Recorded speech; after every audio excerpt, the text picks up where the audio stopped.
దేవుని వాక్యాన్ని సరిగ్గా అర్థము చేసుకోకపోతే చాలా ప్రమాదము ఉంది. చిన్నపిల్లలు అంటే మంచి చెడ్డల వివేకము లేని ఆ పిల్లలు చనిపోతే పరలోకానికి వెళ్తారు అన్న విషయం ఒక ఆమె విని తన కుమారుణ్ణి తీసుకొని, చిన్న బిడ్డను తీసుకొని ఓ హోటల్కి వెళ్ళి హోటల్లో ఆమె ఆ అబ్బాయిని చంపేసిందట. ఎందుకు చంపేసింది అని అంటే, వీడు పెద్దవాడైతే రక్షణ పొందుతాడో లేదో కనుక ఆ మంచి చెడ్డల వివేకము రాకముందే చచ్చిపోతే పరలోకానికి వెళ్ళిపోతాడు కదా అని ఆ విధంగా ఆమె చేసింది. అది సరైనదేనా, వాక్యానుసారమైనదేనా అంటే కాదు. సగము సత్యము తెలుసుకోవడం చాలా ప్రమాదకరం. సగము సత్యము చాలా ప్రమాదకరం అన్న విషయాన్ని మనం గమనించాలి. నేను ఒకరోజు ఒక ఇంటికి వెళ్ళాను. ఒక ఇంటికి వెళ్తే వారు చాలా దిగులుగా ఉన్నారు. ఎందుకంటే కొన్ని రోజుల కిందటే ఆ ఇంటి యజమానుడు చనిపోయాడు. వాళ్ళు చాలా దిగులుగా ఉన్నారు. చనిపోయిన వ్యక్తి విశ్వాసి, నాకు బాగా తెలిసిన వ్యక్తే. అయితే ఎందుకు దిగులుగా ఉన్నారు, నిజమే చనిపోయిన తర్వాత దిగులుగా ఉంటారు కదా అని అనుకున్నాను. కానీ తీరా మాటల్లో వాళ్ళు వాళ్ళ దిగులు ఎందుకుందో చెప్పారు. ఏమని చెప్పారంటే, భార్య చెప్పింది, నాకు ఆయన కలలో కనపడుతూ ఉన్నాడు. పిల్లలు కూడా చెప్పారు, ఆయన నాకు కలలో మా నాన్నగారు మాకు కలలో కనపడుతూ ఉన్నాడు. అంటే మరి కలలో కనపడితే దిగులెందుకు అని అంటే, ఆయన పరలోకంకి వెళ్ళలేదేమో, అక్కడక్కడ గాల్లో తిరుగుతున్నాడేమో మధ్యలోనే అన్నట్టుగా వాళ్ళు అనుకోవడం జరిగింది. అప్పుడు నేను వాళ్ళతో కూర్చొని చాలా గంటలు ఆ వ్యక్తి పరలోకానికి వెళ్ళాడు అని వాక్యంలో నుంచి నిరూపించాను. నిరూపిస్తే ఎంత అప్పటి వరకు దిగులుగా ఉన్న వాళ్ళు ఎంత సంతోషంగా ఉన్నారంటే చెప్పడానికి వీల్లేదు. అంటే వాక్యాన్ని అపార్థం చేసుకుంటే దిగులు వచ్చే అవకాశం ఉంది. అంటే ఉండవలసిన సంతోషాన్ని కోల్పోయే అవకాశం ఉంది. అంటే కేవలము అంత పెద్ద హత్యలు చేసే అవకాశం మాత్రమే కాదు, ఇలాంటి చిన్న చిన్న విషయాలు కూడా జరిగే అవకాశాలు ఉన్నాయి.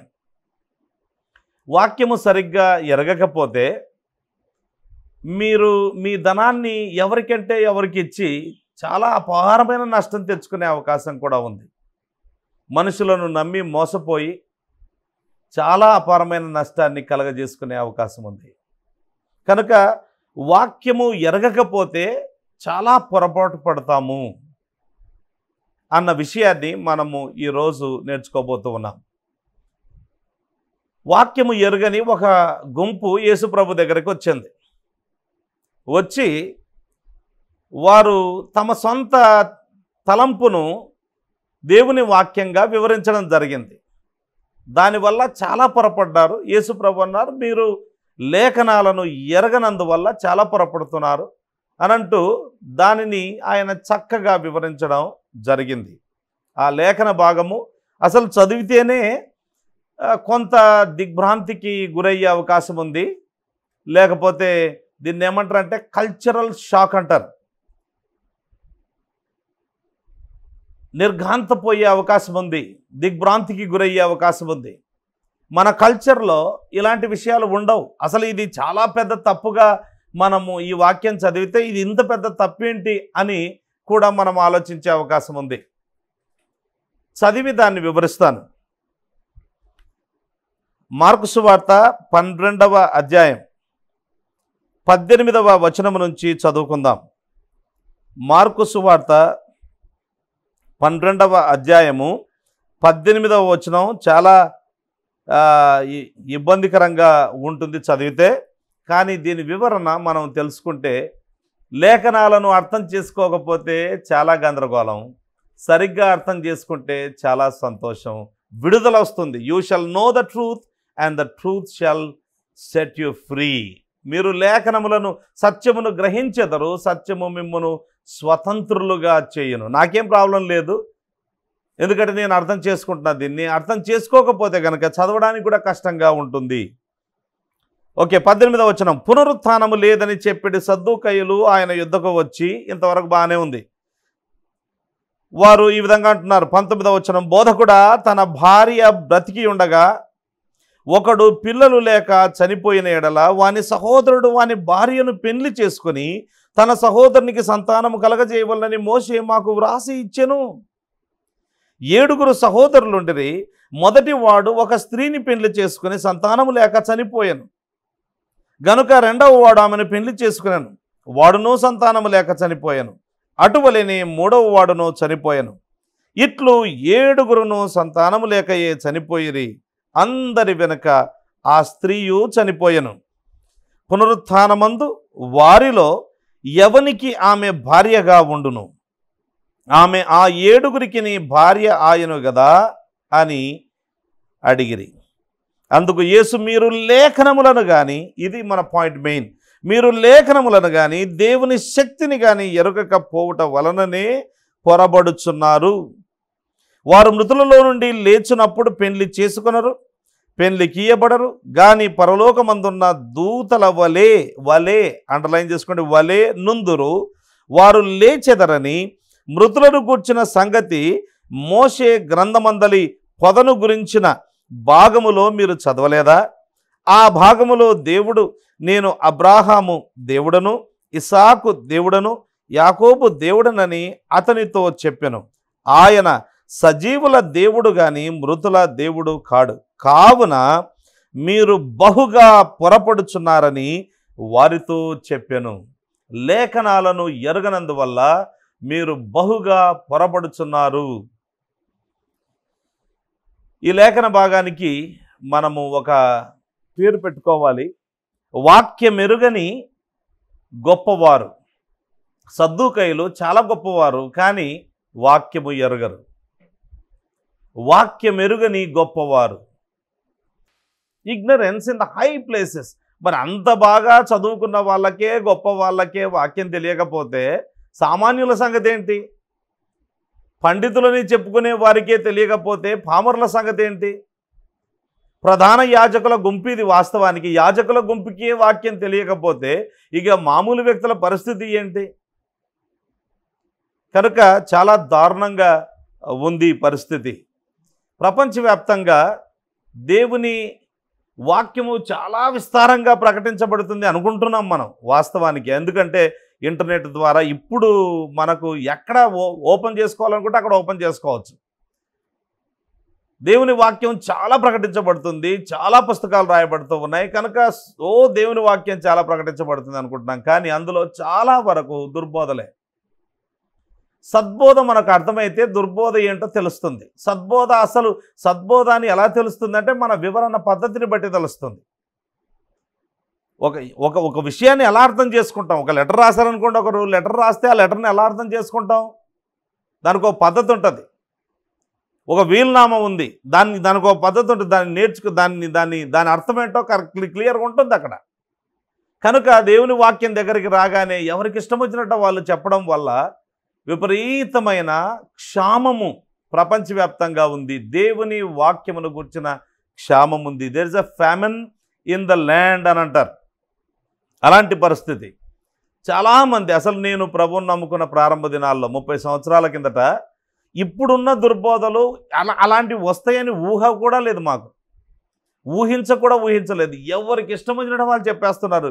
ఇది సత్యమా అసత్యమా, ఇది చెప్పొచ్చా, ఇది చెప్పకూడదా, ఈ స్టేట్మెంట్ రైట్ అవుద్దా రాంగ్ అవుద్దా అనే ఆలోచన ఏమాత్రం లేకుండా ఫ్రీలాన్స్ థింకింగ్ చేస్తూ, అంటే ఎవరికి ఇష్టం వచ్చిన తలంపులు వాళ్ళు చెబుతూ, ఎవరికి ఇష్టం వచ్చినట్టుగా వాళ్ళు ఆలోచన చేస్తూ చాలా ఘోరమైన కని విని ఎరుగనటువంటి దుర్బోధలు విపరీతంగా వ్యాప్తి చెందుతూ ఉన్నాయి. If there is ignorance in the high places, there is bound to be ignorance in the low places. తెలుసుకోవాల్సిన వారికే వాక్యం తెలియకపోతే ఇంకా అసలు సామాన్యుల సంగతి ఏంటి అనే విషయాన్ని మనము అర్థం చేసుకోవచ్చు. కనుక దీనికి వాక్యం ఎరుగని గొప్పవారు అని ఒక పేరు పెట్టుకుందాం. దీన్ని 2 భాగాలుగా చేసుకోవాలి. 18 నుంచి 23వ వచనం వరకు 1వ భాగం, 24 నుంచి 27 వరకు 2వ భాగం. మొదటి భాగంలో పునరుత్థానమును నిరాకరించుట అనే విషయాన్ని మనం చూస్తాం. అంటే పునరుత్థానము లేదని చెప్తున్నారు. చూడండి, అక్కడ పునరుత్థానము లేదని చెప్పేటి సద్దూకయ్యులు ఆయన యుద్ధకు వచ్చారు. వచ్చి ఒక స్టోరీ చెప్పారు. అది నిజమో అబద్ధమో కూడా తెలియదు, కానీ చాలామంది ఇది కట్టుకథ అని అంటారు. కానీ ఇక్కడ ఒక మాట ఉంది, మాలో అనే ఒక మాట ఉంది, మాలో. సో అందుచేత మనం ఏమని అర్థం చేసుకుంటామో అంటే ఇది కట్టుకథ కావచ్చు, నిజమైన సంఘటన కావచ్చు, ఏదైనా కావచ్చు. మోస్ట్లీ కట్టుకథ అని అనుకుంటూ ఉన్నాను. దీంట్లో భేదాభిప్రాయాలు ఉండొచ్చు. సో బట్ ఇక్కడ మనం ఏం చూస్తామంటే వారు ఒక స్టోరీ అల్లారు. అసలు పునరుత్థానం అనేది ఎంత అబ్సర్డిటీ, ఎంత పనికిరానిది, ఎంత సరికానిది అన్న విషయాన్ని అంటే వాళ్ళు ఇక్కడ తెలియచేయడం కోసమని, యేసుక్రీస్తు ప్రభువులో తప్పు పట్టడం కోసమని వారు సద్దూకయ్యులనే ఒక గుంపు రావడం జరిగింది. కనుక పునరుత్థానము నిరాకరించుట మొదటి భాగం. రెండవది పునరుత్థానము నిరూపించుట. యేసు ప్రభు పునరుత్థానం ఉంది అని నిరూపించాడు. ఒకరు నిరాకరించారు, ఇంకొకరు నిరూపించడం జరిగింది. రైట్. సో నిరాకరణ, నిరూపణ అనే రెండు విషయాలను మనం ఇక్కడ చూస్తాం. ఓకే, ఇక్కడ సద్దూకయ్యులు అనే ఒక గుంపు ఉంది. వాళ్ళు యేసు ప్రభు దగ్గరకు వచ్చారు. వాస్తవానికి ఇక్కడ ఏం జరుగుతుందంటే కొన్ని series of opposition to Christ, యేసుక్రీస్తు ప్రభువును ఎదిరించే సిరీస్ ఇక్కడ జరుగుతూ ఉన్నాయి. ఇంతకుముందు ఒక గ్రూప్ వచ్చి వాళ్ళు ఏ అధికారం చేత నీవు ఈ కార్యములను జరిగిస్తున్నావు అని చెప్పడం జరిగింది. సో ఆ విధంగా తర్వాత ఇంకో గ్రూప్ వచ్చి అసలు పన్ను కట్టాలా కట్టకూడదా, యేసుప్రభుని ఏ విధంగానైనా ఇరికించాలని అంత ఎదిరింపులు జరుగుతూ ఉన్నాయి. యేసుక్రీస్తు ప్రభు యొక్క ఆయన భూలోక జీవితంలో ఆయన చిట్ట చివరి వారములో జరిగిన, చిట్ట చివరి దినాల్లో జరిగిన విషయాలను మనం ఇక్కడ స్టడీ చేస్తూ ఉన్నాం, లేదా ఇక్కడ ధ్యానం చేస్తూ ఉన్నాం. ఈ మాటలు వ్రాయబడినప్పుడు అంటే మొదటి శతాబ్దంలో యేసుక్రీస్తు ప్రభు ఉన్న దినాల్లో ప్రధానంగా 4 గుంపులు ఆ దేశంలో ఉండేవి. ఒకటి పరిసయ్యులు, రెండవది సద్దూకయ్యులు, మూడవది జలోతేలు, నాలుగవది ఎస్సీనీయులు అని గ్రూప్స్ ఉండేవి. ఇంకా కొంచెం చిన్న చితకా గ్రూప్స్ పెట్టుకోవాలనుకుంటే హేరోదీయులు అనే ఒక గ్రూప్ పెట్టుకోవచ్చు 5వ నంబర్గా, లేకపోతే ఇంకొక గ్రూప్ను కూడా సృష్టించవచ్చు. కానీ ప్రధానంగా జస్ట్ 4 గ్రూపులు, అంటే శాస్త్రులు అనే ఒక గ్రూప్ ఉంది కదా, అలా కూడా ఒకవేళ 6గా విభజించాలనుకుంటే చేయొచ్చు. బట్ ప్రధానంగా ఇందులో నుంచే శాస్త్రులు ఉన్నారు. మోస్ట్లీ శాస్త్రులు ఎవరు అని అంటే పరిసయ్యుల గుంపు, కనుక పరిసయ్యుల్లోనే వాళ్ళని కలపడం జరుగుతుంది. సో ఇందులో సద్దూకయ్యులు అనే ఒక గ్రూపు ఉండేది యేసుక్రీస్తు ప్రభు కాలంలో. వీళ్ళు ఎవరు అని ఆలోచిస్తే వీళ్ళు తమ్మును గూర్చి ఏమన్నారంటే, దావీదు రాజు కాలంలో సాదోకు అనే ఒక ప్రధాన యాజకుడు ఉండేవాడు. ఆ సాదోకు యొక్క సంతానమే మేము సద్దూకయ్యులము అని వాళ్ళు చెప్పుకునేవారు. మొదటి రాజుల గ్రంథం 1వ అధ్యాయం 26వ వచనంలో సాదోకు అనే ఒక ప్రధాన యాజకుడు ఉన్నాడు, ఆయన వంశీకులే సద్దూకయ్యులు అని వాళ్ళు చెప్పుకోవడం జరిగింది. అయితే వీళ్ళు ప్రధానంగా ఎక్కువ శాతం మంది సద్దూకయ్యులలో యాజకులుగా ఉండేవారు. అంటే సాదోకు అనే ప్రధాన యాజకుని కుటుంబంలో నుంచి వచ్చారు కాబట్టి వీళ్ళలో ఎక్కువ మంది యాజక ధర్మము చేసేవారు. కొంతమంది యాజక ధర్మం చేయకుండా ఉండేవాళ్ళు, కానీ వీళ్ళు చాలా ధనికులంట. ఆ దినాల్లో యేసుప్రభు కాలంలో బాగా ధనికులైన వాళ్ళు వీరు. తర్వాత వీళ్ళు దేవర్ హెలెనిస్టిక్ ఇన్ దేర్ ఓరియంటేషన్, అంటే గ్రీసు భాష, గ్రీసు అలవాట్లు, గ్రీసు దేశపు అలవాట్లు, వాళ్ళ యొక్క సంస్కృతి సాంప్రదాయాలను కూడా వీళ్ళు పాటించేవారు. ఆ దినాల్లో లిబరల్స్ వీళ్ళు, అంటే ఇప్పుడు స్వేచ్ఛావాదులు అని ఎవరినైతే అంటున్నామో ఆ దినాల్లో వీళ్ళు కూడా స్వేచ్ఛావాదులు. స్వేచ్ఛావాదులు అని అంటే వాక్యాన్ని పూర్తిగా నమ్మని వాళ్ళు గొప్ప గొప్ప వాళ్ళకే ఉన్నతమైన స్థానం ఇచ్చేవాళ్ళు. వాళ్ళ యొక్క పరిచర్య అంతా కూడా, లేదా వాళ్ళ యొక్క పని అంతా కూడా, వాళ్ళ యొక్క వాళ్ళ యొక్క కార్యక్రమాలన్నీ కూడా బాగా ధనికుల మధ్యలో ఎక్కువగా జరిగేవి. వారు మోషే ధర్మశాస్త్రాన్ని నమ్మారు. కానీ అన్నీ నమ్మలేదు. మళ్ళీ నమ్మామని చెప్తారు, కానీ మోషే దేవదూతలను గురించి రాశాడు, కానీ వాళ్ళు దేవదూతలను నమ్మలేదు. దయ్యాలను గురించి నమ్మలేదు.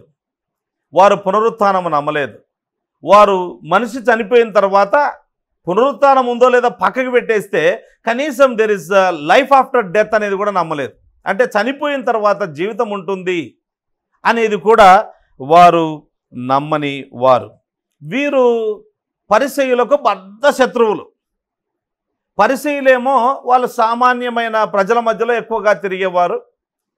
వాళ్లకు ఈ లేఖనాలు, పాత నిబంధన లేఖనాలతో పాటు ఇంకా చాలా సొంత లేఖనాలు సృష్టించుకున్నారు, లేదా సొంత మాటలు సృష్టించుకున్నారు, సొంత వివరణ సృష్టించుకున్నారు.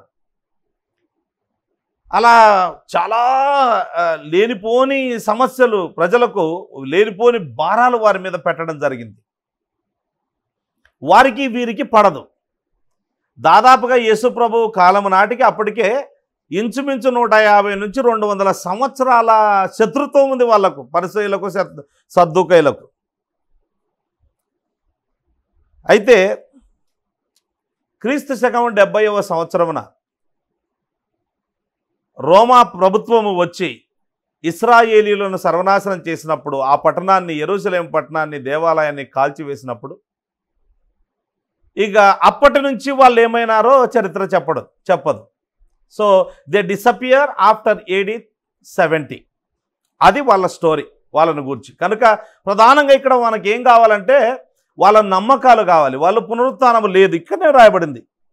వారు పునరుత్థానము లేదు అని చెబుతారు అనే విషయాన్ని చూడండి. పునరుత్థానము లేదని చెప్పేటి సద్దూకయ్యులు ఆయన ఎదుగు వచ్చారు.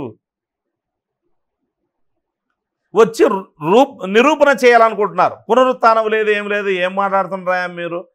చనిపోయిన తర్వాత మనిషి తక్కిడో బిక్కడో ఎవడికి తెలుసు ఏమైద్దో, అసలు జీవితమే లేదు చనిపోయిన తర్వాత, చనిపోయేంత వరకే మనిషి యొక్క జీవితం, ఇక చనిపోయిన తర్వాత there is no life after death, but you say that there is a life after death అని యేసు ప్రభువును వాళ్ళ కోణములో నుంచి ఇరికించడానికి ప్రయత్నం చేశారు. పరిసయ్యులు ఇరికించడానికి ప్రయత్నం చేశారు. హేరోదీయులతో కలిసి పరిసయ్యులు, హేరోదీయులు మళ్ళీ వాళ్ళ శత్రువులే అయినప్పటికీ కూడా శత్రువులు మిత్రువులు అయిపోయి యేసుక్రీస్తు ప్రభు విషయంలో ఆయనను ఏ విధంగానైనా చంపాలి అన్న కంకణము కట్టుకొని వారు ప్రయత్నం చేస్తూ ఉన్నారు. ఆయన ఎక్కడెక్కడ తప్పులో దొరుకుతాడా అని వారు ప్రయత్నం చేస్తూ ఉన్నారు. ప్రయత్నం చేస్తూ ఈ విధంగా ఏమన్నారంటే, వాళ్ళు వచ్చి బోధకుడా మంచిగానే ఆయనను సంబోధించారు, పరిసయ్యులు కూడా అలాగే సంబోధించారు. ఇక్కడ కూడా కొంచెం గౌరవంగానే మాట్లాడుతూ ఉన్నట్టుగా, ఎందుకంటే ప్రజల్లో ఆయనకు గౌరవం ఉంది కాబట్టి గౌరవంగా మాట్లాడదామని, బోధకుడా తన భార్య బ్రతికి ఉండగా ఒకడు పిల్లలు లేక చనిపోయిన ఎడల వాని సహోదరుడు వాని భార్యను పెళ్లి చేసుకుని తన సహోదరునికి సంతానము కలగజేయవలనని మోసే మాకు వ్రాసి ఇచ్చాను. అంటే they said that we believe in the writings of Moses. మోసే ధర్మశాస్త్రాన్ని మేము నమ్ముతాం, మాకు మోసే ఇలాగూ వ్రాసి ఇచ్చాడు అని చెబుతూ ఉన్నారు. 7 సహోదరులు ఉన్నారట. మొదటివాడు ఒక ఆమెను పెళ్లి చేసుకున్నాడు, పిల్లలు లేకుండానే చనిపోయాడు. ఆ తర్వాత వాళ్ళ యొక్క పద్ధతి ప్రకారము రెండవ వాడు పెళ్లి చేసుకోవాలి. వాడు కూడా పెళ్లి చేసుకున్నాడు, వానికి పిల్లలు కలగలేదు కనుక వాడు చనిపోయాడు. మూడవ వాడు పెళ్లి చేసుకున్నాడు, వానికి పిల్లలు కలగలేదు, వాడు చనిపోయాడు. అలా మొత్తం 7 పెళ్లి చేసుకుంటే 7కి పిల్లలు కలగలేదు. ఇప్పుడు చివరికి ఆమె కూడా చచ్చిపోయింది. ఇప్పుడు పునరుత్థానం ఉంది అని అంటున్నారు కదా మీరు. పునరుత్థానములో ఆమె ఎవని భార్య అవుతుంది? ఇరకాటంలో పెట్టామరా అనుకున్నారు. యేసు ప్రభువుని ఇరికించాం, ఇక ఏం పర్వాలేదు. అంతకుముందు ఒక గ్రూప్ వచ్చి మనం పన్ను చెల్లించాలా చెల్లించవద్దా, అది న్యాయమా న్యాయం కాదా అని అలా యేసు ప్రభువుని ఇరకాటంలో పెట్టించామనుకున్నారు. ఇక్కడ కూడా వీళ్ళు అనుకున్నారు ఇంకా దీంట్లో నుంచి యేసు ప్రభు యేసుక్రీస్తు తప్పించుకునే అవకాశం లేదని అనుకున్నారు. ఆ విధంగా వాళ్ళు చెప్పడం జరిగింది. యేసుక్రీస్తు దానికి ఎలా స్పందించాడో మనం తర్వాత చూద్దాం. దీన్ని ఏమంటారంటే అసలు ఇది ఒక కల్చరల్ ఇష్యూ, మనం ఇప్పుడు గమనించాలి. ఈ మాట వినగానే అదేంటండి, వదిన అంటే తల్లితో సమానం మన కల్చర్లో, అవునా కాదా? సో ఇలాంటి ఆలోచనే లేదు మన దగ్గర, ఉండకూడదు కూడా. ఇప్పుడు ఉండొచ్చేమో అనుకున్నారు, అంతా పూర్తిగా వినాలి వాక్యం. అందుకే మధ్యలో వదిలిపెట్టిపోతే ఇమ్మానుయేల్ గారు ఇలా చెప్పారని మీరు మళ్ళీ నా మీద చెడ్డ ప్రచారం దుష్ప్రచారం చేసే అవకాశం ఉంది. కనుక పూర్తిగా వినాలి. సగం సగం వింటే ప్రాబ్లం వచ్చేస్తుంది. బైబిల్ గ్రంథం అంతా కూడా మన క్షేమాభివృద్ధి కొరకే వ్రాయబడింది, కానీ మనను గురించి వ్రాయబడలేదు. All the Bible is for us but not about us. గుర్తుపెట్టుకోవాలి.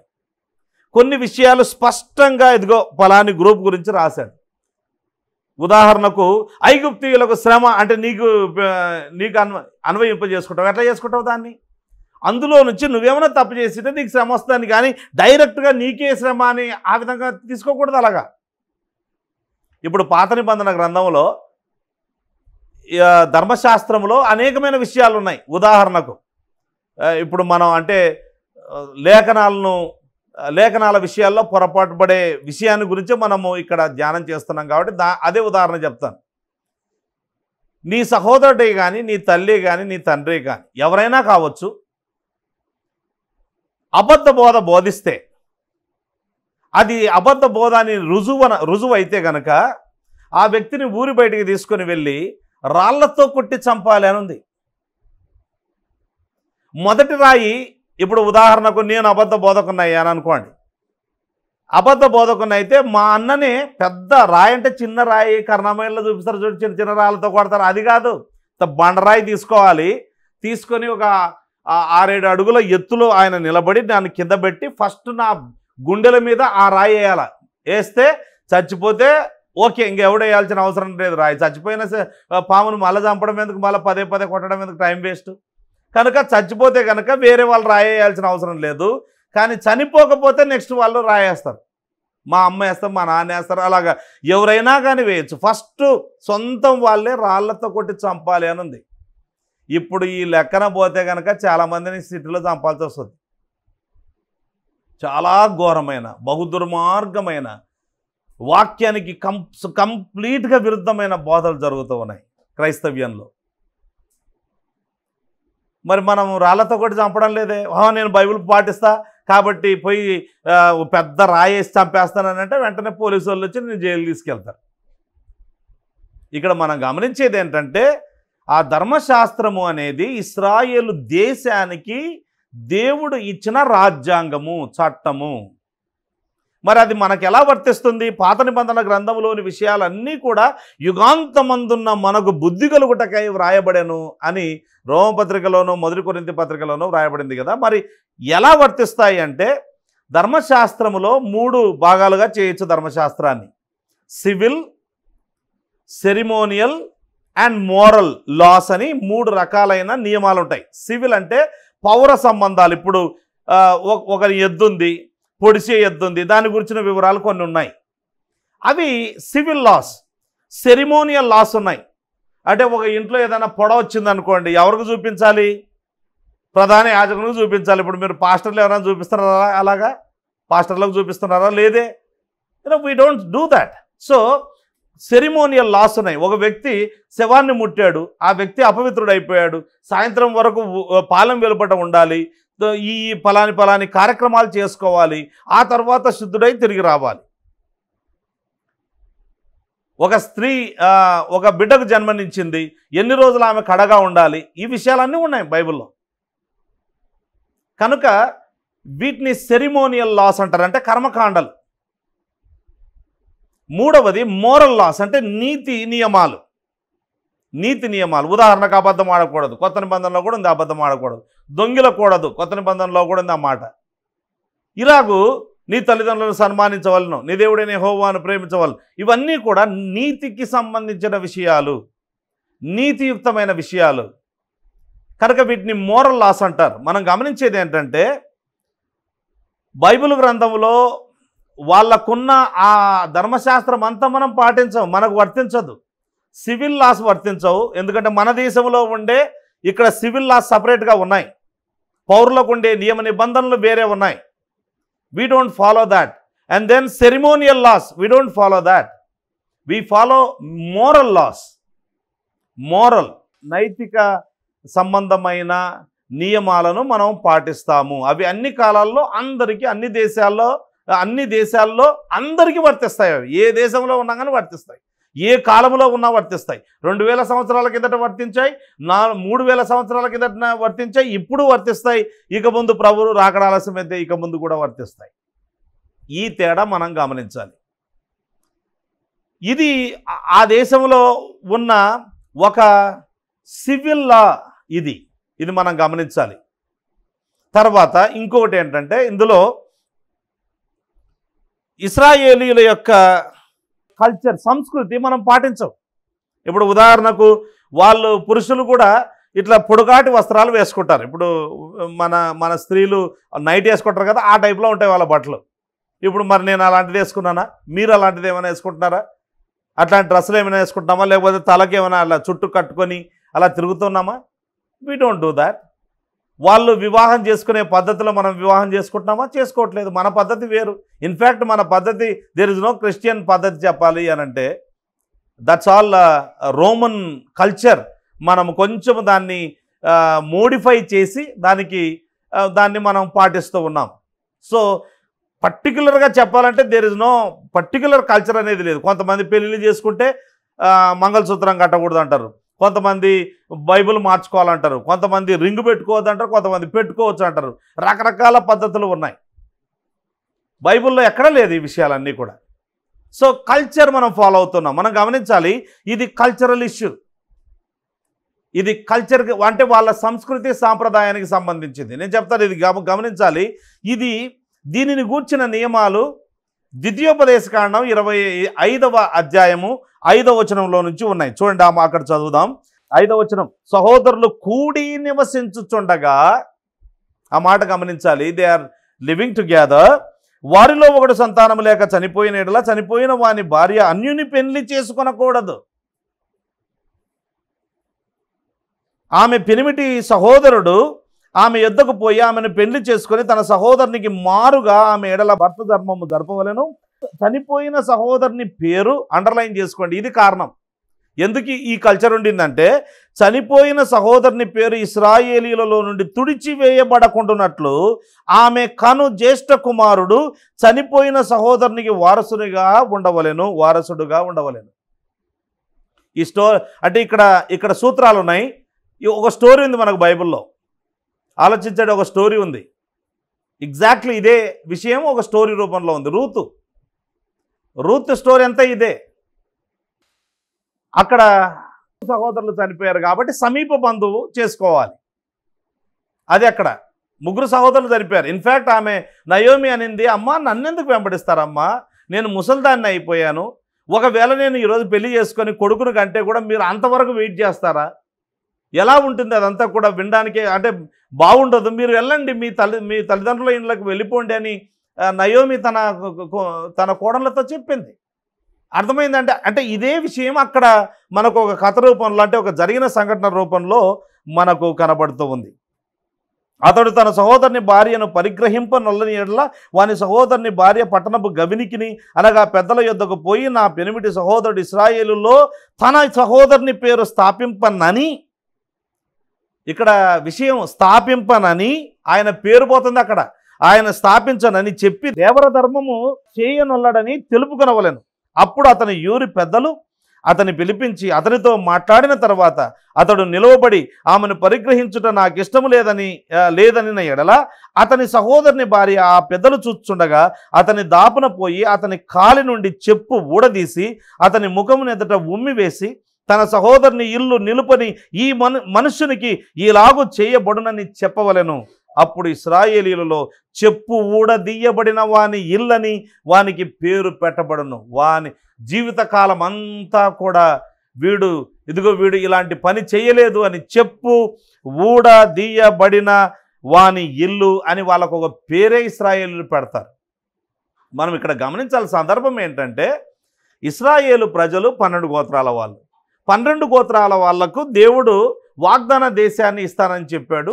ఇచ్చినప్పుడు ఏం చేశాడంటే, ఒక్కొక్క గోత్రానికి ఒక ప్రదేశాన్ని చీట్ల ద్వారా నియమించడం జరిగింది. ఈ గోత్రం వల్ల ఇంకో గోత్రంలోనికి వెళ్ళరు. వాస్తవానికి ప్రధానంగా ఆ గోత్రంలో ఉన్న వాళ్ళు ఆ గోత్రంలోనే ఉంటారు. అట్లా ఆ విధంగా గోత్రాలు, ఇప్పుడు ఎవరైనా కోల్పోయారు అనుకోండి, ఆ గోత్రం చిన్నగా అయిపోద్ది. మరిచినగైపోద్ది. సో ఆ గోత్రంలోనే ఉండిపోవాలి అని ఆ విధంగా నియమించడం జరిగింది. తర్వాత ఆ వ్యక్తి పేరు ఆయన చనిపోయిన తర్వాత తుడిచివేయబడకుండా నిమిత్తం ఇశ్రాయేలులో నుండి, ఇది వాళ్ళ కల్చర్, ఇది వాళ్ళ పద్ధతి. కాబట్టి ఇది మనకు వర్తించదు, గుర్తుపెట్టుకోవాలి. ఇట్లాంటి పని నేను చేస్తా, వరుస లేకుండా పెళ్లిళ్ళు చేసుకుంటా అంటే తప్పైపోద్ది. This does not apply. ఇది వాళ్ళ కల్చర్ ఫాలో అవుతామని చెప్తే కనుక మరి అన్నిట్లో ఫాలో కావాలి. వాళ్ళు తినే తిండి తినాలి, వాళ్ళు వేసుకునే వస్త్రాలు వేసుకోవాలి, ఇక వాళ్ళకి ఏమైతే చెప్పబడ్డాయో అవన్నీ చేయాలి. ఈ దినాల్లో కొంతమంది చాలా మూర్ఖంగా ఇశ్రాయేలు పండుగలు చేసుకుంటున్నారు. క్రైస్తవులు కూడా విచిత్రమైన, అసలు ఏం చేస్తున్నారో అర్థం కాని పరిస్థితి, దేన్ని ఎలా తీసుకోవాలో అర్థం కాని పరిస్థితి. కొత్త నిబంధనలో మనము యూదులము కాదు, మనం అన్యులం. యూదేతరులందరూ అన్యులలో నుండి మనము దేవుని నమ్ముకున్నాం కాబట్టి దేవుని సంఘమయ్యాం. అంటే యూదులు అన్యుల కలయిక దేవుని సంఘం. ఎవరైనా ఉండొచ్చు ఇందులో. కనుక ఇవి మనకు వర్తించవు అన్న విషయాన్ని మనం గమనించాలి. ఇలాంటి వాటిని ఆధారం చేసుకొని పిచ్చి వేదాంతం మనం చెప్పకూడదు అన్న విషయాన్ని మనం గమనించాలి. సరే, దీనిని ఏమంటారంటే లెవిరేట్ మ్యారేజ్ అంటారు. LEVIRATE, లెవిరేట్. ఇంగ్లీష్లో లెవిరేట్ మ్యారేజ్ అంటారు. అంటే ఇది లాటిన్లో లెవిర్ అనే పదంలో నుంచి పుట్టుకొని వచ్చింది. లెవిర్ అంటే మరిది అని అర్థం. భర్త యొక్క తమ్ముడు లేదా బ్రదర్, అన్న కావచ్చు, తమ్ముడు కావచ్చు, ఎవరైనా కావచ్చు, బ్రదర్ అని అర్థం. అయితే ఇక్కడ చూడండి, రెండవ వాడు పెళ్లి చేసుకున్నాడు, వాడికి భార్య ఉండగా ఈ భార్యను పెళ్లి చేసుకోకూడదు, మళ్ళీ అది తప్పు. వాడికి పెళ్లి కాకపోతే ఈమెను పెళ్లి చేసుకోవడం అనేది ఓకే. చూడండి, ఆ మాట మనం లేవియాకాండం 18వ అధ్యాయంలో చూస్తాం. 16వ వచనం చదువుకుందాం. 18వ అధ్యాయం 16వ వచనం. నీ సహోదరుని భార్య మానాచ్ఛాదనమును తీయకూడదు, అది నీ సహోదరుని మానము అని వ్రాయబడింది. 20వ అధ్యాయంలోనికి వెళ్దాం. 20వ అధ్యాయంలో 21వ వచనం చాలా స్పష్టంగా ఈ మాట వ్రాయబడి ఉంది. 21వ వచనంలో, ఒకడు తన సహోదరుని భార్యను చేర్చుకుని నీడలా అది హేయము, వాడు తన సహోదరుని మానాచ్ఛాదము తీసెను, వారు సంతానహీనులై ఉందరు. దేవుడు చెప్పిస్తున్నాడు. కనుక పెళ్లి చేసుకున్నవాడు తన భార్యను వదిలిపెట్టేసో లేకపోతే తన భార్య ఉండగా ఈమెను చేసుకోవడమో అలాంటిది wrong. If they are unmarried then they are suppose to do it. By the way, ఇది ధర్మశాస్త్రంలో మాత్రమే కాకుండా ధర్మశాస్త్రానికి ముందు కాలంలో కూడా ఉండింది. ఆదికాండం 38వ అధ్యాయంలోనే ఉండింది. అక్కడ యూదా అనే 12 గోత్రాల్లో యూదా వ్యక్తి ఒక ఉన్నాడు కదా, యూదా అనే వ్యక్తి. ఆ యూదా అనే యాకోబు కుమారుడు, ఆయనకు ఒక కొడుకు పుట్టాడు. ఆయనకు ఒక కొడుకు పుట్టిన తర్వాత ఆయన చనిపోయాడు. చనిపోతే ఆయనకు సోదరుడు ఉన్నాడు. ఆ సోదరుని ఇవ్వాలి, వాళ్ళ తామారు ఆమె పేరు, సోదరుని ఇవ్వాలి. అక్కడ మనకు 38వ అధ్యాయంలో ఈ స్టోరీ ఎంత ఉంది. ఇప్పుడు టైం లేదు కాబట్టి అక్కడ చదవట్లేదు. అయితే వాడు తన సహోదరుని కోసం, అంటే యాక్చువల్గా వాళ్ళిద్దరు ఒకే పుట్టే మొదటి కొడుకు లేదా ఆ మొదటి బిడ్డ, ఆ కొడుకు ఏమైపోతాడంటే చనిపోయిన వాని కొడుకుగా పరిగణించబడతాడు అన్నట్టు. సో ఆయన పేరు మీద ఈయన కంటాడు. ఆ పద్ధతిది. సో ఆయన ఆ విధంగా చేయకపోతే దేవుడు కోపగించి ఆయనను కూడా చంపేస్తాడు. అంటే it is their culture. And ఇట్లాంటి కల్చర్ గ్రీసులలో కూడా ఉంది అని చరిత్ర చెప్తూ ఉంది. ప్రాబబ్లీ ఇలాంటి కల్చర్ మేబీ భారతదేశంలో ప్రాచీన కాలంలో ఉండేదేమో కూడా, వీ డోంట్ నో. ఇప్పటికీ కూడా కొన్ని ప్రాంతాల్లో అంటే ముస్లింలు సొంత పెద్దమ్మ పిల్లలను అట్లా చేసుకుంటారని విన్నాను. ఐఎమ్ నాట్ షూర్, బట్ అది వాళ్ళ కల్చర్. మనకు అది వినగానే చాలా షాక్ వచ్చేస్తుంది. వాళ్ళు చేసుకున్నారు కాబట్టి మనం చేసుకుందామా? No, it is culturally wrong. ప్రజల్లో దేవుని యొక్క నామం అపకీర్తి పాలైద్ది, అలా చేయకూడదు.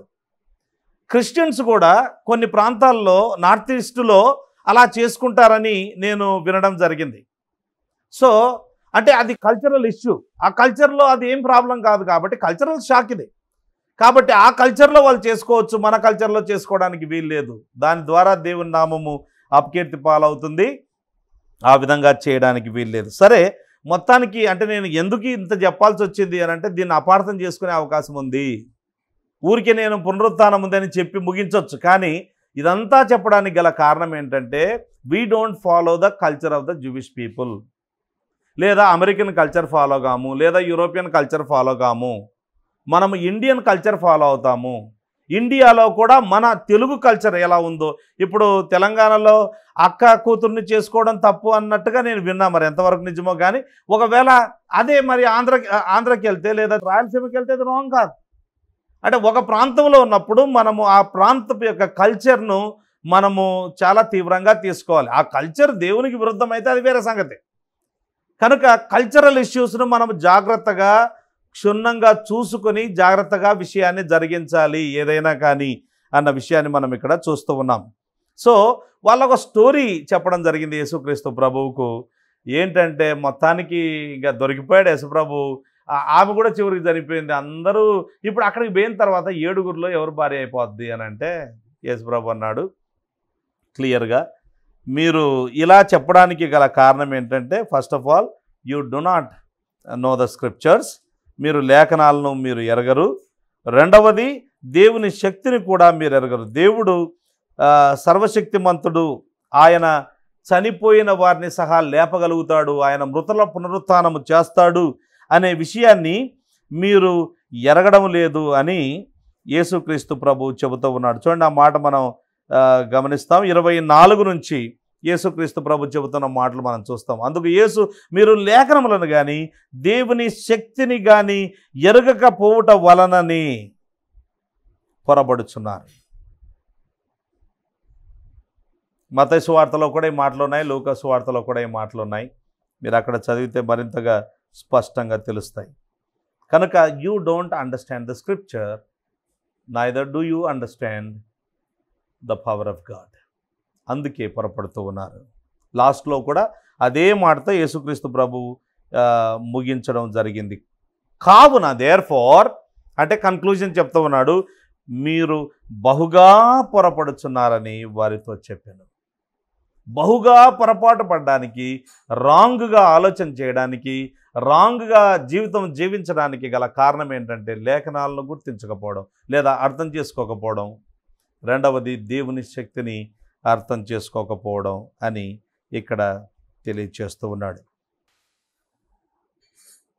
25వ వచనం చదువుకుందాం. ఇప్పుడు రెండవ పాయింట్లోకి వచ్చాం. నిరాకరణ నంబర్ 1. నంబర్ 2 నిరూపణ. ఇందులో 25వ వచనం, వారు మృతులలో నుండి లేచినప్పుడు పెండ్లి చేసుకున్నారు, పెండ్లికి ఇయ్యబడరు కానీ పరలోకమందున దూతల వలె ఉందురు. దూతలు అవుతారు అని కాదు, మనుషులు దూతలు అవుతారని కాదు. మనుషులు దూతలు గారు, మనుషులు మనుషులుగానే ఉంటారు. ఒక పాస్టరు ఓ రోజు ఓ పుస్తకం రాద్దాం అనుకున్నాడు, లేదా ఒక పత్రిక, చిన్న పత్రిక రాద్దాం అనుకున్నాడు. పత్రిక టైటిల్ ఏంటో తెలుసా? స్త్రీలందరూ రెడీగా ఉండాలి. పత్రిక టైటిల్ ఏంటంటే స్త్రీలు పరలోకము వెళ్ళరు. స్త్రీలు పరలోకం వెళ్ళరు. చాలామందిని ఆయన అడిగాడట, ఆ పాస్టర్ గారు అడిగారట, స్త్రీలు పరలోకానికి వెళ్తారా? ఆయన ఏంటంటే మీరు ఒక్క రెఫరెన్స్ చూపించండి స్త్రీలు పరలోకంలో ఉన్నట్టు, పురుషులు పరలోకంలో ఉన్నట్టు చూపిస్తాను నేను. సో మరి ఇద్దరితో ఆపేస్తే బాగుంటుందేమో. స్త్రీలు పరలోకానికి వెళ్ళరు. వామ్మో, ఇదే నిజమైతే పరిస్థితి ఎంత దారుణంగా ఉంటుంది. నేను ఆయనకు కూర్చొని ఎక్స్ప్లెయిన్ చేయడం జరిగింది. ఎక్స్ప్లెయిన్ చేసిన తర్వాత, ఈరోజు నువ్వు వచ్చినందుకు మంచిదైంది, కానీ లేకపోతే నేను పత్రిక రాసి పంచి ఉండేవాడిని ప్రజలకు. స్త్రీలు పరలోకంకి వెళ్ళరని అనుకున్నా నేను. లేఖనాలను ఎరగకపోతే పొరపడతాం, బహుగా పొరపడతాం, అనేకులకు అన్యాయం చేయడం జరుగుతుంది. అనేకులకు అన్యాయం చేయడం జరుగుతుంది. చాలామంది నేటి దినాన మేము ప్రవక్తలమని చెప్తూ ఉన్నారు, మేము అపోస్తలమని చెప్తూ ఉన్నారు. చాలా పెద్ద పెద్ద టైటిల్ ఇచ్చుకుంటున్నారు. అసలు అపోస్తలు వాళ్ళ గురించి వీళ్ళకి అపోస్తల గురించి అర్థమైందా కాదా ఏంటి ఇలా చెప్పుకుంటున్నారు? ఇక ప్రజలు కూడా గుడ్డిగా వాళ్ళ దగ్గరికి వెళ్తారు. స్వస్థత వరం ఉంది అని చెప్పుకుంటున్నారు చాలామంది. బైబిల్లో నేను ఎన్నోసార్లు చెప్పా, బైబిల్లో ఎవరైతే స్వస్థత చేశారు, యేసుప్రభు స్వస్థత చేశాడు, ఆయన శిష్యులు అపోస్తలులు మాత్రమే స్వస్థత చేశారు, ఎవరు చేయలేదు. ఇంకా మామూలు పాస్టర్లు చేయలేదు. ఒక్క 2 చోట్ల మాత్రమే మినహాయింపు ఉంది. ఆ 2 వ్యక్తులు ఎవరంటే, ఒక వ్యక్తి ఫిలిప్పు, రెండవ వ్యక్తి స్టెఫెను. వీళ్ళు తప్ప ఎవ్వరూ కూడా స్వస్థతలు చేయలేదు. మీరు బాగా చదవండి కొత్త నిబంధనను. పాస్టర్లకు ఉత్తరాలు రాశాడు పౌలు, తిమోతికి రాశాడు, తీతుకు రాశాడు. ఎక్కడ కూడా మీరు స్వస్థత వరం కొరకు ప్రార్థన చేయండి, మీరు స్వస్థత చేయండి మనుషుల్ని ఎక్కడా చెప్పలేదు. మీరు వాక్యం ప్రకటించండి, బుద్ధి చెప్పండి, గద్దించండి ప్రజలను. ఇదిగో మంచి దారికి తీసుకుంటండి, మిమ్మల్ని మీరు కాపాడుకోండి, వాళ్ళని కాపాడండి, మీ బోధ విషయం జాగ్రత్త ఉండండి, వాళ్ళ మంచి బోధ చేసి వాళ్ళని కాపాడండి. ఇలాంటి విషయాలు చెప్పారు కానీ స్వస్థత చేయండి అని ఎక్కడ చెప్పలేదు. అసలు 2వ శతాబ్దం నాటికి, అంటే స్వస్థతలు ఉంటే అవి కంటిన్యూ కావాలి కదా పోస్ట్ అపోస్తలిక్ పీరియడ్లో.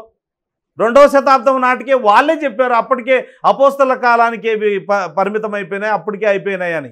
మరి ఈ దినాల్లో స్వస్థత వరాల మీద పెద్ద పెద్ద సంఘాలు ఉన్నాయి, స్వస్థత ఏమంటారు కూటాలు జరుగుతూ ఉన్నాయి, మేము స్పెషలిస్టులు అని చెప్తూ ఉన్నారు. ఎక్కడ పోయినారు వీళ్ళంతా స్పెషలిస్టులు? ఇప్పుడు ప్రపంచవ్యాప్తంగా ఉండే స్పెషలిస్టులు ఒక్క కరోనా బాధితుల్ని ఇమీడియట్గా ఎందుకు బాగు చేయలేదు? స్వస్థత వరం అంటే క్షణాల్లో బాగు చేయడం, ఊరికే ప్రార్థన. ఇప్పుడు నాలాగా ప్రార్థన చేయడం కాదు, ప్రార్థన చేసి దేవుని మీద కనిపెట్టి, దేవుని చిత్తం వెంట కనిపెట్టి ప్రభువా బాగు చేయని కోరుకోవడం, వేదనతో ప్రార్థన చేయడం కాదు. నువ్వు బాగైనావు అని అంటే తక్షణమే నిమిషంలో క్షణంలో బాగైపోయారు. యేసు ప్రభువు కానీ ఆయన శిష్యులు కానీ చేసిన అద్భుతాలు అవి కాలక్రమేణా జరగలేదు, క్షణంలో ఇన్స్టంటేనియస్గా జరిగాయి. మరి ఎంత చెప్పినా మన సంఘస్థులకు కూడా అర్థం కావట్లేదు ఈ విషయాలు. లేఖనాలు సరిగ్గా అర్థముగాక ఎంత గందరగోళమైన పరిస్థితి. మరి ఇంతమంది, ఒక ఆయన అయితే శపించేశాడు మొత్తం అట్లా, కరోనా నిన్ను శపిస్తున్నాను అమెరికా నుంచి అంటే, అమెరికాలోనే ఎక్కువ కరోనా కేసులు, అమెరికాలోనే ఎక్కువ మంది చచ్చిపోతున్నారు. మరి ఏంటి సంగతి? కనుక ప్రియమైన వారలారా గమనించాలి, లేఖనాలను ఎరగకపోతే గందరగోళం వచ్చేస్తుంది, చాలా సమస్యలు వస్తాయి, చాలా నష్టపోతారు. చాలామంది ప్రాణాలు కోల్పోయారు. మేము విశ్వాసంతో ఉన్నాం కాబట్టి మేము మెడిసిన్ వాడమన్నారు, మెడిసిన్ వాడకుండా చాలామంది క్యాన్సర్తో చచ్చిపోయారు. ఎంతోమందిని చంపేశారు పాస్టర్లే ఇట్లాంటి దుర్బోధనలు చేసి. ఇండైరెక్ట్గా వాళ్ళు చావడానికి వీళ్ళే కారణమైపోయారు. ఇన్సులిన్ ఎక్కించుకోవాలి, ఒకవేళ ఏమంటారు నాకు షుగర్ వస్తే అనంటే ఇన్సులిన్ వాడకూడదు, ఇది మీ విశ్వాసం లేనట్టుగా రుజువు అని చెప్తే వాళ్ళు వాడకుండా హై షుగర్ తెచ్చుకొని చచ్చిపోవడం జరిగింది చాలామంది. ప్రియమైన వారలారా ఆలోచించండి, బైబిల్ సరిగ్గా చదవాలి, మనము బైబిల్ సరిగ్గా అర్థం చేసుకోవాలి. ఇక్కడ యేసుక్రీస్తు ప్రభు అంటున్నాడు, వారు మృతులలో నుండి లేచినప్పుడు పెళ్లి చేసుకున్నారు, పెళ్లి గీయబడరు కానీ పరలోకమందున్న దూతల వలె ఉంటారు. దూతలు పురుషులు కాదు, స్త్రీలు కాదు. అలాగని ఇప్పుడు మరలా ట్రాన్స్జెండర్ అని తిక్క విషయాలు, పిచ్చి విషయాలు వచ్చేస్తున్నాయి. అవి కాదు, దే ఆర్ ఆసెక్షువల్ బీయింగ్స్. వాళ్ళు స్పిరిట్స్, వాళ్ళు ఆత్మలు. దేవుడు ఆత్మ, దేవుణ్ణి ఆ విధంగా చూడడానికి వీల్లేదు. మనము దేవుడు పురుషుడా స్త్రీనా అని ఆ విధంగా ఆలోచించకూడదు. దేవుడు ఆ సెక్షువల్ బీయింగ్. కనుక వీళ్లకు దూతల యొక్క పరిస్థితి అది. అంటే వివాహము అనేది దేవుడు సంతానోత్పత్తి కొరకు ప్రధానంగా ఇచ్చింది. మిగతా కారణాలు కూడా ఉన్నాయి, బట్ ప్రధానమైన కారణం క్లియర్గా ఆదికాండం 1వ అధ్యాయం 28వ వచనంలో చాలా స్పష్టంగా వ్రాయబడింది. మీరు ఫలించి అభివృద్ధి పొంది భూమిని నింపండి అని చెప్పడం జరిగింది. అంటే పాపం కాదు ఇది, పాపము రాక మునిపే దేవుడు వివాహ వ్యవస్థను సంతానోత్పత్తి కొరకు ప్రధానంగా ఇచ్చాడు. ఆ విషయాన్ని గమనించాలి. ఇప్పుడు అక్కడ పరలోకంలో సంతానోత్పత్తి అవసరం లేదు, అక్కడ ఎవరు చచ్చిపోరు, వాళ్ళు పునరుత్థానం చెందుతారు. ఈ భూలోకమును నింపడం కోసం దేవుడు ఆ విధంగా చెప్పాడు. కనుక అంటే వేరే కారణాలు కూడా ఉన్నాయి కానీ ప్రధానంగా అదే. మనకు 1వ అధ్యాయంలో కనబడేది అదే ప్రధానంగా. 2వ అధ్యాయంలో కంపానియన్షిప్ కొరకు అనుంది. సాటి అయిన సహాయముగా ఉండడం కోసము హవ్వను ఆదాము కొరకు దేవుడు సిద్ధం చేశాడు. అలాంటి సంబంధం భార్యాభర్తల మధ్యలో ఉండే సంబంధం చాలా గంభీరమైనది. వాళ్ళ మధ్యలో, అందుకే వాళ్ళ మధ్యలోకి ఎవరు వెళ్ళకూడదు, ఎప్పుడు కొట్లాడతారో ఎప్పుడు మీ వైపు తిరగబడతారో తెలియదు కనుక మధ్యలో పోవద్దని అంటుంటారు. వాళ్ళు ఒకటైపోతారు. కనుక ఇది వాళ్ళ మధ్యలో దేవుడు పెట్టిన గంభీరమైన సంబంధం అది.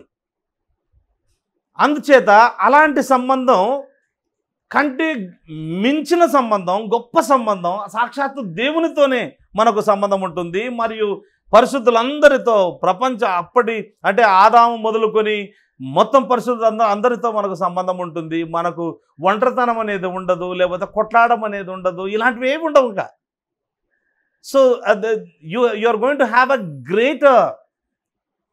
గ్రేటర్ ఏమంటారు ఇంటిమసీ అండ్ గ్రేటర్ అంటే దేవునితో ఉన్న ఇంటిమసీ అలాంటిది వేరే.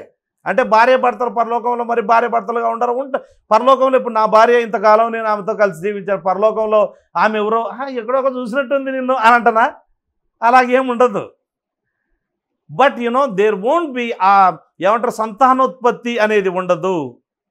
ఆ విషయాన్ని యేసుక్రీస్తు ప్రభు ఇక్కడ దేవదూతలు అవుతారని చెప్పలేదు, దేవదూతలు అవ్వలే ఉంటారు అంటూ వాళ్ళు ఏమి నమ్ముతారో అదే లేఖన భాగాన్ని అంటే అందులో నుంచే యేసుక్రీస్తు ప్రభు రుజువు చేస్తూ ఉన్నాడు. చూడండి, ఈ విధంగా అంటున్నాడు, వారు లేచెదరని మృతులను గూర్చిన సంగతి మోషే గ్రంథమందలి పొదను గురించిన భాగంలో మీరు చదవలేదా? పొదను గురించిన భాగంలో ఎందుకు ఈ విధంగా చెప్పాడు? రెఫరెన్స్ చెప్పొచ్చు కదా, ఏమంటే రెఫరెన్స్ చెప్పొచ్చు కదా. యేసుక్రీస్తు ప్రభు నిర్గమాకాండం 3వ అధ్యాయం 16వ వచనం అని రెఫరెన్స్ చెప్పొచ్చు కదా. 16వ వచనంలో ఉంది ఈ మాట. ఎందుకు చెప్పలేదంటే యేసుప్రభు కాలంలో రెఫరెన్సులు లేవు.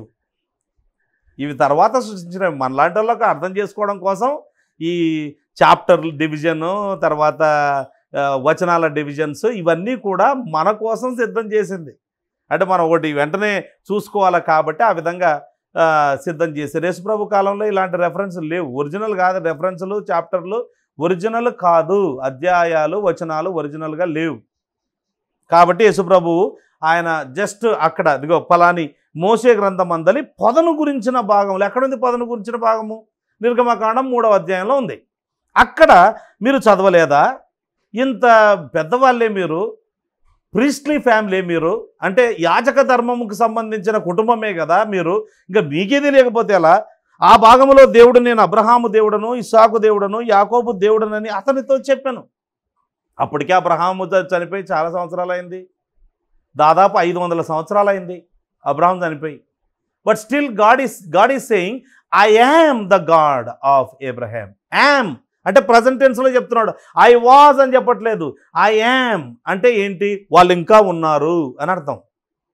అంటే బైబిల్ సత్యమని రుజువు అందుకే బైబిల్లో ఎవ్రీ వర్డ్ ఈజ్ ఇన్స్పైర్డ్ అంటాం మనం. వర్బల్ ప్లీనరీ ఇన్స్పిరేషన్ అని అంటాం ఇంగ్లీష్లో.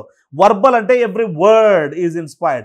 యామ్ అనే దాని మీద మొత్తం ఒక సిద్ధాంతమే కట్టారు. ఏఎం ఐ యామ్ అంటాం కదా, ఐ యామ్.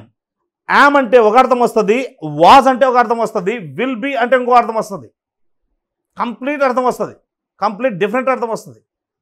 కనుక ఇక్కడ యేసుక్రీస్తు ప్రభు చెప్తున్నాడు, దేవుడు అంటూ నేను అబ్రహాము దేవుడని, ఇస్సాకు దేవుడని, యాకోబు దేవుడని అతనితో చెప్పిన ఆయన సజీవుల దేవుడు. God is not the God of the dead. ఇప్పుడు మనము దేవుడు కొలవడము ఇవన్నీ ఉంటాం, సజీవులం. చచ్చిపోయిన వాళ్ళు మనకు తెలిసినంత వరకు, అంటే మనకు కనబడినంత వరకు చచ్చిపోయిన వాళ్ళు మట్టిలో పాతి పెట్టామనుకోండి, ఇక దేవుడు అప్పుడు పొద్దున్నే లేచి ప్రార్థన చేయడం అవన్నీ ఉంటాయా? లేదు. వాళ్ళ పరిస్థితి వేరు. కనుక dead people don't have God, living people have God. అంటే వాళ్ళ ఆత్మలో దేవుని సన్నిధికి వెళ్ళడమో లేకపోతే నరకానికి వెళ్ళడమో ఏదో ఒకటి అది జరుగుతుంది, అది వేరే సంగతి. But as it appears dead people don't worship God. ఇప్పుడు మనము ఏదైనా పండుగ చేసుకుంటాం, క్రిస్మస్ పండుగ చేసుకుంటాం అనుకోండి, మన చనిపోయిన పితరులు వస్తారా మన దగ్గరికి? వచ్చేమని చేసుకుంటారా? వాళ్ళు Christmas okay, all the dead people let's have a party, Christmas party అని పార్టీ ఏమైనా చేసుకుంటారా? Nobody will do like that. Let's worship the lord అని వాళ్ళు ఏమైనా చేస్తారా? చేయరు. కనుక ఆయన సజీవుల దేవుడు కానీ మృతుల దేవుడు కాడు. కావున మీరు బహుగా పొరపడుచున్నారని వారితో చెప్పాను. దేవుని వాక్యాన్ని సరిగ్గా అర్థం చేసుకోకపోతే చాలా గందరగోళం ఏర్పడుతుంది. ఎంతోమంది ప్రాణాలు కోల్పోయారు. దుర్బోధలు విని ప్రాణాలు కోల్పోయిన వారు ఉన్నారు. ఎంతోమంది దుర్బోధలు ఇప్పుడు నేను ఒక ఊర్లో విన్నా, ఒక అబ్బాయి పెళ్లి చేసుకున్నాడు. అమ్మాయి వారికి పిల్లలు పుట్టలేదు, చాలా ఏళ్ళయింది, ఒక 6-7 ఏళ్ళయింది. ఒక ప్రవక్తి దగ్గరికి వెళ్ళాడంట. ప్రవక్త్రి అంటే ప్రాఫిటెస్. ఆమె ఏమనిందంటే, అసలు ఫస్ట్ మ్యారేజే రాంగ్, ఆమె నీ భార్య కాదు, నీకు ఇంకో భార్య కనపడుతుంది, నాకు దేవుడు చూపిస్తున్నాడు అనిందంట. Is it biblical? అంటే లేఖనాలను సరిగ్గా ఎరగకపోతే అది ఎంత దూరమైన నష్టాన్ని ఎంత నష్టమైనా కలగజేసే అవకాశం ఉంది. కొన్నిసార్లు చిన్న నష్టమే కలుగుతుంది, అది దానివల్ల పెద్ద అంటే మనం బాధపడాల్సిన అవసరం ఉండదేమో. కానీ విపరీతమైన నష్టం కలిగితే, ప్రాణం పోయేంత నష్టం కలిగితే, లేకపోతే ఇంకా పెద్ద నష్టం కలిగితే ఎట్లా? ఒకవేళ నరకానికి వెళ్ళేంత నష్టం కలిగింది అనుకోండి, ఎలాగా? కనుక లేఖనాలను మనము సరిగ్గా అర్థం చేసుకోవాలి అని లేఖన భాగం ద్వారా ఈరోజు మనము నేర్చుకుంటూ ఉన్నాం. సద్దూకయ్యులు వచ్చారు, పునరుత్థానము నమ్మరు, పునరుత్థానము లేదని వారు చెబుతూ ఉన్నారు, పునరుత్థానాన్ని నిరాకరించారు. దానికి ఒక స్టోరీ అల్లారు. యేసుప్రభు దగ్గరికి ఒక స్టోరీ తీసుకొని వచ్చారు. అదే మోషే వ్రాసి చెప్పాడు, మాకు వ్రాసి ఇచ్చాడని చెప్పారు. అదే మోషే గ్రంథంలో నుండి యేసుక్రీస్తు ప్రభు ఒక్క లేఖన భాగాన్ని చూపించి వాళ్ళు ఎలా తప్పో వారికి జస్ట్ యామ్ అనే మాట మీద ఆధారం చేసుకొని అబ్రహాం ఇప్పటికీ కూడా, అంటే దే ఆర్ స్టిల్ అలైవ్ అని అర్థం. అబ్రహాం బతికే ఉన్నాడు, ఇసాకు బతికే ఉన్నాడు, యాకోబు బ్రతికే ఉన్నాడు అని దాని భావం. కనుక అబ్రహాము దేవుణ్ణి, ఇసాకు దేవుణ్ణి, యాకోబు దేవుడునని దేవుడు అన్నాడు. కాబట్టి మృతుల పునరుత్థానం ఉంది. ప్రియమైన వారలారా, చనిపోయిన తర్వాత తక్కిడో బిక్కుడో ఎవడెక్కడ పోతాడో తెలియదు అని చెప్పడానికి వీల్లేదు. బైబిల్ ప్రకారము క్లియర్గా యేసు ప్రభు మృతుల పునరుత్థానం ఉంది అని చెప్పాడు. ఒకానొక రోజున చనిపోయిన ప్రతి వారు, అది విశ్వాసులకు మృతుల పునరుత్థానం ఉంది, అవిశ్వాసులకు కూడా మృతుల పునరుత్థానం ఉంది. విశ్వాసులేమో సంతోషకరమైన జీవ పునరుత్థానానికి వెళ్తారు, అవిశ్వాసులేమో మరణ పునరుత్థానానికి, అంటే నిత్య నరకాగ్నిలో వారు ఈ శరీరముతో ఆత్మ శరీరము ఏకమై వారు నిత్యము అగ్ని గంధకములతో మండుగుండంలో కాలడం జరుగుతుంది. కనుక ఎవరు చూశారు, మాకేం తెలుసు, ఎవరు నువ్వేమైనా చూసొచ్చావా పాస్టర్ గారు అని నన్ను అడిగారు అనుకోండి, బైబిల్ ఏం చెబుతుంది అది మనం నమ్మాలి. యేసు ప్రభు పరలోకం నుంచి దిగొచ్చిన వాడు, ఆయన సత్యస్వరూపి, ఆయన సత్యవంతుడు, నేనే సత్యమును అని చెప్పాడు. ఆయన సత్యమని, వాక్యము సత్యమని అన్ని కోణాల్లో నుంచి రుజువు చేయబడింది. కనుక మృతుల పునరుత్థానం ఉంది. సరిగ్గా అర్థం చేసుకోకపోతే చాలా సమస్యలు వస్తాయి. బహుగా పొరపడి చివరికి చాలా అపాయకరమైన పరిస్థితుల్లోనికి వెళ్ళే అవకాశం ఉంది. కనుక లేఖనాలను సరిగ్గా అర్థం చేసుకొని మనం లేఖనాలను అనుసరించి నడుచుకుందాం. దేవుడి మాటలు మన కొరకే దీవించునుగాక. ప్రార్థన.